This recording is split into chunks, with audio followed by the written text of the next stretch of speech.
Get ready to dive into a world where empires stand on the brink of war and terrible monsters tear at the fragile borderlands of men. The Adventurer Conqueror King System Imperial Imprint, or as we like to call it, Acts 2, is now live on Kickstarter. Acts 2 is the new edition of the acclaimed best-selling fantasy role-playing game. You'll find everything you need to enjoy epic fantasy campaigns with a sweeping scope. Whether you want to crawl through dungeons, experiment with alchemy, crossbreed monsters, run a merchant emporium, raise an undead legion, or even conquer an empire, Acts 2 supports your playstyle. Acts 2 integrates experience point mechanics, making campaign activities a seamless part of the core gameplay loop. Your character levels up in new and exciting ways each time you play, adding massive replayability to each of your adventures. Acts 2 offers 18 character classes, 378 spells, new combat mechanics, and so much more. Support Acts 2 on Kickstarter today. Hello everybody and welcome to our first ever Queens of the Tabletop Patreon exclusive episode. In our Queens of the Tabletop series, we will be interviewing three lovely ladies who are in the Knocked Prone cast, or at least behind the scenes of Knocked Prone, and we will be discussing different themes each episode. The theme of tonight will be how to get your significant other into D&D. Let's start with some introductions. First off, we have Brookelin. Hi. Tell us about yourself and your experience with D&D. Cade runs the Knocked Prone podcast. You know, Cade's my husband, so I've been tied to this since the beginning, but I haven't always participated a lot since the beginning. I've always been supportive, but I mean, it was a process getting more interested in D&D and then eventually joining the podcast. So that's been really fun and interesting, and this is pretty much half of my life at this point, so kind of a big deal.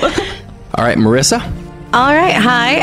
I'm in season 2 of the Knocked Prone podcast. I play Euphemia, and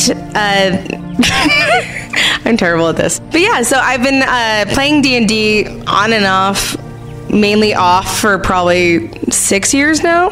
And Jay. Hello, I am Jay. I'm married to Alec, and Kate is my brother-in-law. And I was, introduced to D&D through the podcast, and that's all I got.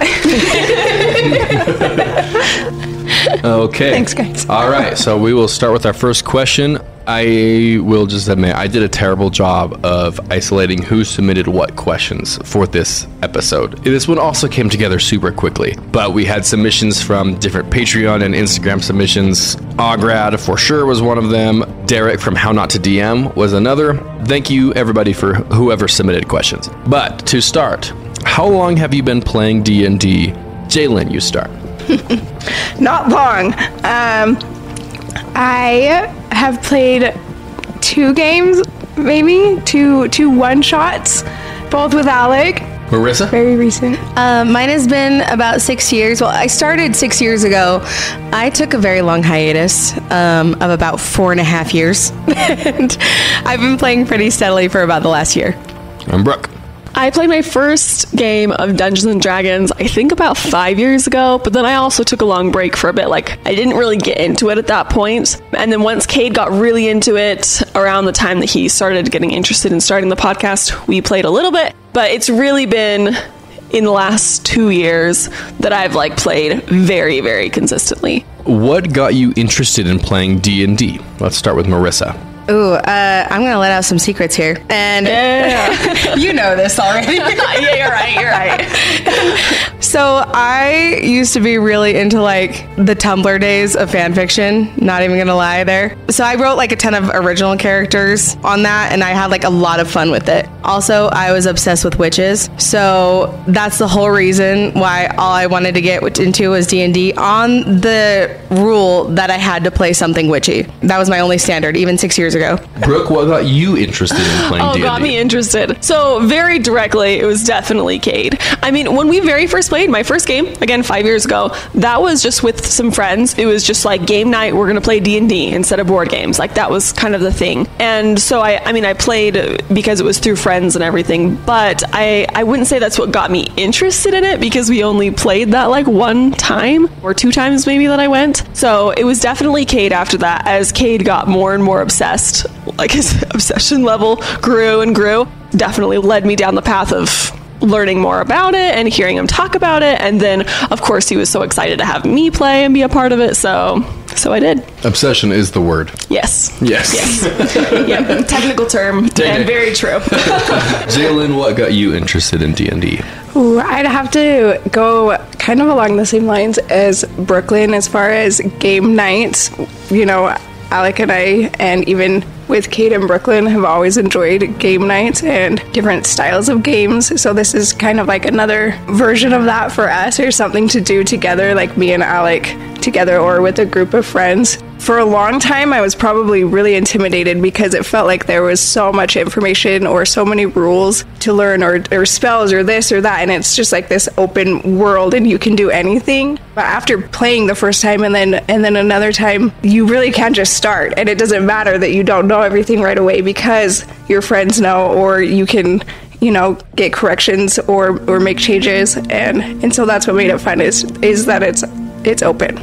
What did you like or not like about D&D when you first started? Let's start with Jalen on this one. I don't think there's anything I didn't like. I liked how you really could play any version of anybody that you liked. I think one time I heard it may have been Danny. They didn't realize that you are like role playing as a character. It has nothing to do with like your true beliefs or your true how you would act as a person in real life, you know. So if you're doing something maybe morally wrong or whatever it is, like you can just play out any scenario or any scene or do, you know. So I liked that it's just like this fun world of opportunities. Yeah. Nothing's wrong. Like nothing that you do is or decide is wrong. Absolutely. Thank you. No, that's how D&D works. You just do what you want. Go. Yeah. You just go. Yeah. Yeah, and like you said, I mean, it's like, oh yeah, of course, like it's a game, you do what you want. But once you really realize that, like you don't have to put yourself in it at all. You can play like literally whatever you want. It does make it more fun, you know, to like kind of think outside of the box for like, what would this random character do? Like, because I wouldn't do that. I don't know. Like, I think that is a part of the fun for sure.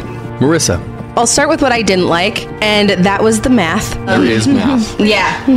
It was really hard for me to recognize what was plus and minus and all that stuff with it when it came to like the rolls. But what I like about it is definitely like the world building, being able to do something like that with your friends, having fun playing a new and interesting character that's completely different from yourself. But what I also really like about it, despite not liking the math, I like the idea of rolling to see where you go next, just because there isn't the opportunity for you to constantly win. I think it brings a lot of variation to the story, and I think that's what makes it fun, is you don't have all the control in it. I mean, really, at the end of the day, you don't have a lot of control in it. Yeah. So, it's awesome. I would agree. I know Marrissa plays a character basically the polar opposite of Marrissa in the podcast, and it's kind of fun because I know Marrissa and she's the nicest person ever, and then Euphemia is mean to me. No, but it makes it fun. Like you get to play just something different. Yeah, that was the whole point of like why I wanted to play her, is because she is not me. But it's also kind of fun to just be like cynical. Just let it out. Get out my feelings. Oh man. All right, Brookelin. Thinking back to the first couple times I played, I really didn't like all the things that I felt like I needed to know. That was so stressful for me. And just like, I remember we were making our characters, and in my mind, we were like gonna start playing in like 10 minutes, you know? Nay. We ended up talking about making our characters for like 2 hours, and they're like, okay, well, we'll play next time. And I was like, what? Like, I wasn't prepared for that, and so that was frustrating, even though one of my favorite things now is the character creation part. But looking through the player's handbook, I was like, this is too much information. Like, every single class and every single race, I'm like, there are pages on this. I'm like, how am I supposed to choose? So it felt overwhelming, and I felt like there was all the stuff that I needed to know that I didn't really need to know. And so that was not my favorite. It automatically made me be like, well, I guess this isn't for me. Like, I guess I don't like it, you know? Seeing all of the things I felt like I needed to know. But in the end, now I really like a lot of things about it. I love the social aspect. Like, I love being able to get together with friends and do like literally like the most unique activity. Like, when else are you doing what you do in D&D? Like, never. I would also say just character creation and like creating a storyline. I just think that's so cool that it's basically like a collaborative storytelling. It's like you're writing like a novel together almost. And again, like very unique fun. All right, on to the next question. This is one of my favorites. What did you think about D&D before you ever played or were introduced to it? Let's start with Marrissa. Ooh, okay. I don't think I really understood it. I feel like every time you saw somebody in like a TV show or a movie that was played D&D when we were younger, you know, before Stranger Things, it was always like people who are also LARPing or something. And I didn't really understand. I'm like, are you going out into a field and playing against each other with fake swords, or what is happening? So I just don't think I really understood it. Like, nobody around me played it. So my first introduction to it, I was very confused. The group I was in got into it because they were playing Magic the Gathering or something along those lines, and they wanted to add more role play in. It was something I think I just didn't really understand, despite me doing actually like kind of similar things in world building and whatnot for like a couple of years, you know, when I was a teenager. I didn't get it. So I think it was really fun to like kind of get into that, I guess. Brooke? I was just talking to Kate about this earlier today, and I think if somebody were to say Dungeons and Dragons before I had actually played, I really just wouldn't have even known what that was referring to. It's like a phrase I've heard before, like I'm familiar with it, but I don't actually know what it is. And we also just looked up, we were trying to remember when Stranger Things came out, and it was 2016, right? And so that's over 5 years ago. So I'm pretty sure I watched Stranger Things before I had played D&D for the first time, which is crazy. And I'm pretty sure we'd have watched it by then too. The D&D that's in that show, I don't even know how much that even clicked with me. Like, those scenes, I don't know even how much I even thought about it. So it's just interesting how much oftentimes when Kate and I are talking about the podcast and D&D to just random people, they're shocked that it has such a big community. They have no idea that it's so popular and that there's super big podcasts and there's a whole side of social media, and Wizards of the Coast makes so much money off of all their D&D materials and stuff. People just have no idea. So that was definitely where I was at. Totally clueless. I feel that. Yeah. Jalen? Yes. I would have to say totally clueless as well.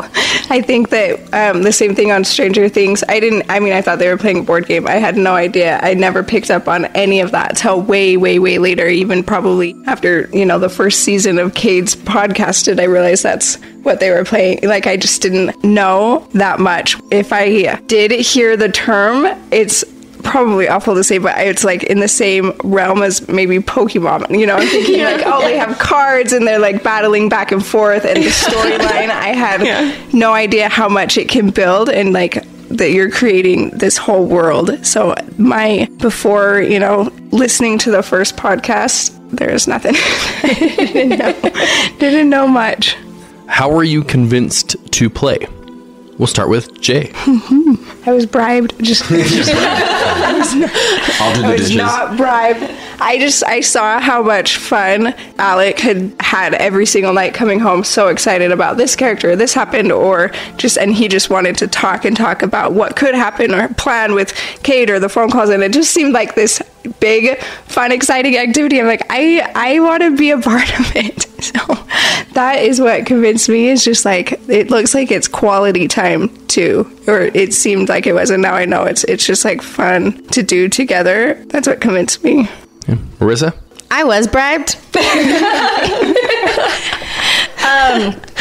My husband and I were both brought in to it by a mutual friend. His buddies at the time really wanted to start a D&D group, and I was kind of like the only girl that hung around the group because my husband was the only one with a girlfriend. They would always his buddies were really nice. They'd always try to invite me to stuff, and I would be like, no, please have boy time. Get away from me for a second. So what they bribed me with actually was they were playing every Wednesday at the time I actually worked probably like every other Wednesday night. So they basically, they wrote me a character because I told them I was only into witchy things. They wrote me a sorcerer. They basically did all the work for me because they were like, we just need to bring some like variety in sometimes. Okay. And so they would just have me play like once or twice a month while they played every week. And I would just pop in and do my stuff. And they basically gave me like the most upped character. Like it was actually pretty crazy. But yeah, so they just really wanted some variety in their game. And that's why they brought me in. So yeah, I was kind of just bribed also with snacks and coming to hang out with my friends. Snacks and power. Snacks and power. Really though. That's the majority of what it was. Brooke? I'm going to stick with the theme of bribery, actually. So the very first time, again, it was just like friend game night. And so it wasn't any convincing, but I also didn't like play habitually at that point. So I'm not really counting that. But when Cade started loving D&D, for a while, I was pretty adamant that I didn't want to play. Cade has more obsessions than just D&D, believe it or not. And I've participated in a lot of his obsessions, but sometimes I just feel like I gotta draw the line. So for a long time, D&D was just like, no, I've done enough. I've done enough of your things. So it really did take some bribes to get started. Oh man, I can't even remember what we started with. There was a show bribe at one point, right? Like you were like, you watch my show, I'll play D&D with you. Something like that. Oh, you know what? It was Toontown. Remember. It was Toontown. That's what it was. That's what it was. Disney's Toontown, made for children, revived on the internet. Yes, that was my choice game. And so we used to exchange like D&D playing hours with Toontown playing hours. Yeah, no, that worked well though, because Cade doesn't like playing Toontown. And I didn't like playing D&D. Unfortunately, I've fallen more in love with D&D than Kate has fallen in love with Toontown. Dude, no, get on it. Yeah. I still could try to convince him to play frequently. I feel like there was always things where it was like, I don't know, if you were willing to play with me, then we'll do this. Also, it was incorporated, and I know Jalen has had this too, it was incorporated into gifts. I got to a point where like Christmas and birthday would come around and I would be like, what would he really, really like? And I'm like, well, yeah, D&D stuff. Me playing D&D. And if I can offer him something in a gift form that allows us to play D&D together, I know he will love that. And he did. And so I just think all of those times playing that was even just bribery did help me eventually learn the rules and learn to fall in love with the game more. We'll get to tips at some point. Snacks. Power. Video games. Bribery, snacks, power is a fantastic takeaway from this live. Yeah. How would you each recommend someone get their significant other interested in playing D&D? Here we go. So this is just a continuation. Let's start with Marrissa this time. I mean, I don't have a ton on this because my husband and I started playing together. Then how we got back into it was at the same time because of Cade. So yeah, that was like what brought us both back in. So every time we've just kind of been brought into it from friends. I think just making it a social activity is a really big draw. And that's what it was for me. Just becoming, a time with your friends, time to hang out, have snacks, have a couple drinks, and have overall just a good time creating a world that you wouldn't otherwise have. Even if you're following along with like a book or something, it's kind of fun that way because then everyone can there's a little bit more structure if somebody's really new to it. Just like board game night. Like, I love board game night. We did it often before my husband got too busy with college. What a loser. I know. Yeah, Zach. Just kidding. We love Zach. I doubt he's even listening. He's studying. I'm just fifth wheeling. This is actually a double date. This is the best double date I've ever been on. Brooke, how would you recommend getting your significant other interested in playing D&D? Well, I actually have a whole note on my phone for this because I've made videos on it before. So I add to this when I think of things. So I have a couple. I'll give them as like quick tips. Making a trade. This is kind of along the bribery stuff, but I like it when it's an even trade. Like part of the reason why I it worked for me and Cade to trade D&D and Toontown was because he didn't want to play Toontown. I didn't really want to play D&D. So it made it a really fair trade because it's like something I really want, something you really want, and we can swap that. I mean, come on, you can think of something that your significant other loves that you're just not a fan of. And like, what can you do to make that, even for each other? I just think that seems pretty fair, even not on a consistent basis, but at least once or twice seems pretty nice. I also recommend starting small. Like I said, one thing I didn't like about D&D was insane amount of rules and things I needed to learn and just feeling like it was overwhelming. So when I first started playing with Cade, we did a lot of things that was just us. Like we did D&D one-shots that were just me and him, which is not how D&D is intended to be played, and he made it super rules minimal. It was mostly just role playing. Making characters was easy and fun. If I had questions and I wanted to learn more, he'd tell me, but other than that, it just kept it easy. And then as my interest grew, I was way more motivated to learn all the details, as that grew. Another idea, not actually playing D&D. So an example might be like just building a character. Like some people just love building a character, and just for fun, going down the rabbit hole of like, oh, this character build would be so fun or whatever, or just learning about a class that seems cool. Oh, taking turns rolling for things, like just carrying around a D20 and just rolling for things for fun and making it D&D themed as much as it makes sense. Cade and I love doing that. We actually haven't done that in a while. Yeah, it's so fun. Like we've done things before. We should do that. Yeah, that's a really good idea. That's a dang good idea. I could do a whole live just on this. Yeah, so one time for a Cade birthday celebration, we did a D&D date night where it took a little bit of preparation, but we had a bunch of D&D dice, and then I had him roll for a bunch of stuff. So he rolled for what he wore for the day. He didn't get to choose. It like randomly generated his pants and shirt and shoes. His outfit was terrible, but it was hilarious. It was awesome. And then we rolled for what activities we did. We rolled for what gifts he got, like what things we wanted to go buy at the store, what food we got. I mean, like everything. That was super fun. Or you can just roll to see like how well you do on something, which can get really silly. Like we'll be like about to pour some juice, and then it's like, okay, we'll roll for it. And then you get a 2. And then it's like, misses the cup, like just dumps it on the counter. That's just fun. And I think it creates interest around D&D a little bit.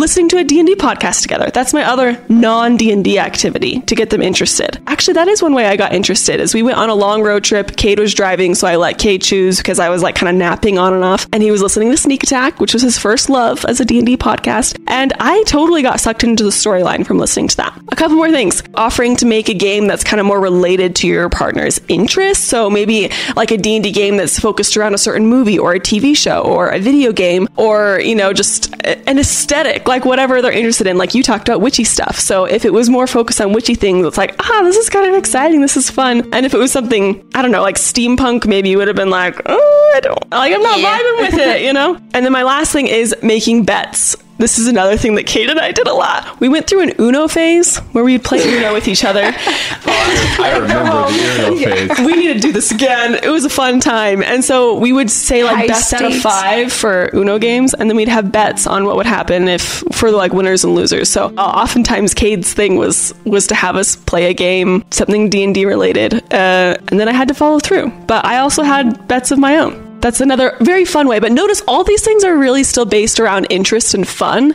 And none of this is like forcing your significant other to play D&D, So that's how I got into it. I love how you had actual bullet points on your phone. Yes. Yeah. This is very different from Dear Dungeon Daddy. It's very organized. We're not talking over each other. There's a lot less swear words. Yeah, this isn't NSFW at all. Yeah. What the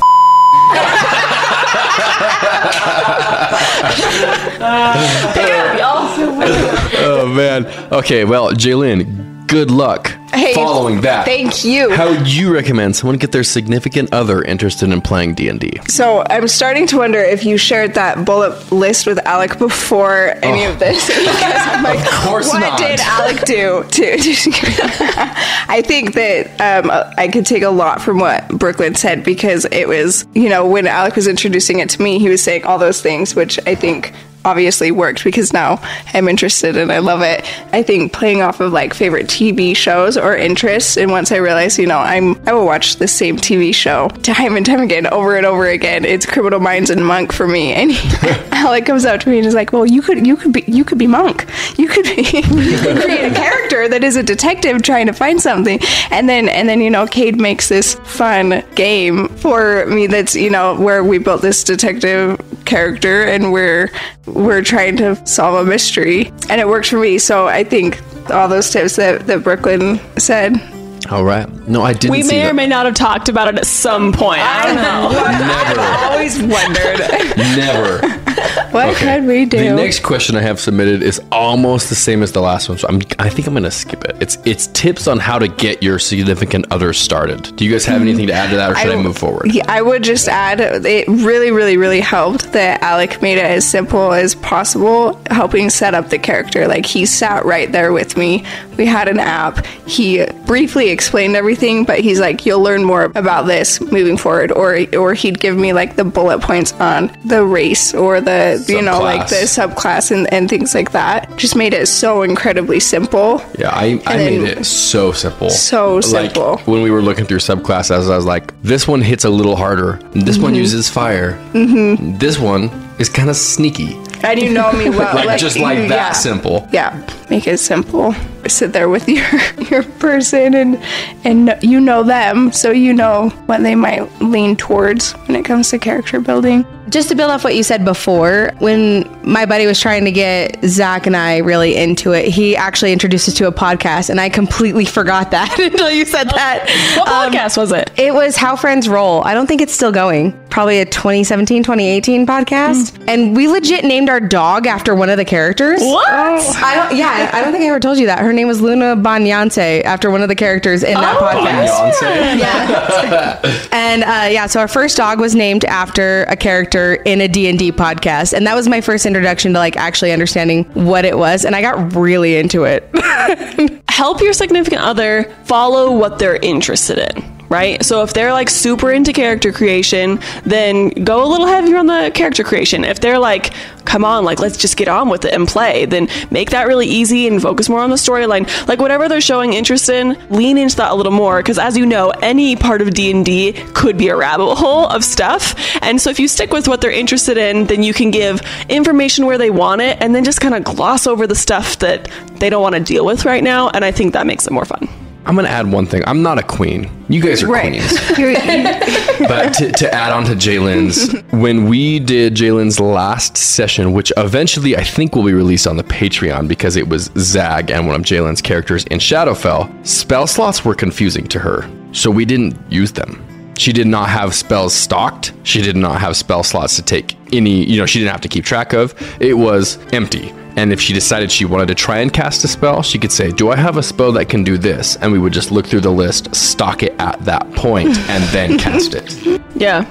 I think that's actually valid. Yeah, because it's like, that's just like one more thing, especially when you already have like, okay, I've got race, I've got class, I've got subclass, I've got all these stats. And then picking spells. And then you have to pick the spell list that you're stuck to. So we didn't have any spell stocking. It was whatever she wanted to do. If she said, I kind of want to try and do this. She knew she could do magic, but she didn't know what she could do. But in the moment, she could say, I want to do this thing. And we could say, oh, you could cast Mage Hand to do that. And then we would stock Mage Hand and she could do it. Yeah. And that makes it roleplay based and not crunchy. Yeah, exactly. Takes away the crunchiness. Yeah, crunchy is not fun when you're brand new, especially with spellcasting. Spellcasting's hard. Spellcasting is But spellcasters are cool, and a lot of people are way more interested in playing spellcasters, and it's hard to want to say, like, just no, because they're hard, so that's perfect. Yeah. So I feel like that, of all the sessions we played, that was the one Jalen enjoyed the most, where there was the least amount of prep. She said, I want to play this type of character, this type of thing. And in the moment, she could choose what she wanted to do rather than beforehand. Yep. And it was also the first time realizing how much the world is like open to role play or make decisions or really do anything. And I think what helped a ton was having Cade as an amazing DM. Yeah, having a good DM helps. Yeah, he like filled in the spots. He could just read the room very, very well as far as when I'm getting stuck or losing direction, and just kind of like guide the story where, the next thing would happen. So that helped so much, because if I ever felt like stuck or like a loss of words, like Kate just knows what to say when, to keep it going. So that helped. And that's a wrap for today's episode of Queens of the Tabletop. We hope you enjoyed our discussion on how to convince your significant other to play D&D, but hold on folks, we're not quite done yet. We've got a whole second half of this interview waiting for you over on our Patreon page. By joining us on Patreon at patreon.com/knocked, you'll unlock exclusive content, bonus episodes, and fantastic rewards that will satisfy your D&D craving. Plus, by supporting our Patreon, you'll be directly contributing to the growth of the Knocked Prone podcast, ensuring that we can keep bringing you more exciting episodes, thrilling topics, and amazing guests in the future. So what are you waiting for? Join us on patreon.com/knocked to access the second half of this interview and become a valued member of our incredible community. Get ready to level up your relationship, slay some dragons, and have a blast while doing it. The Knocked Prone podcast is nothing without amazing listeners like you. Thank you for tuning in, and we'll catch you on the other side for even more epic adventures.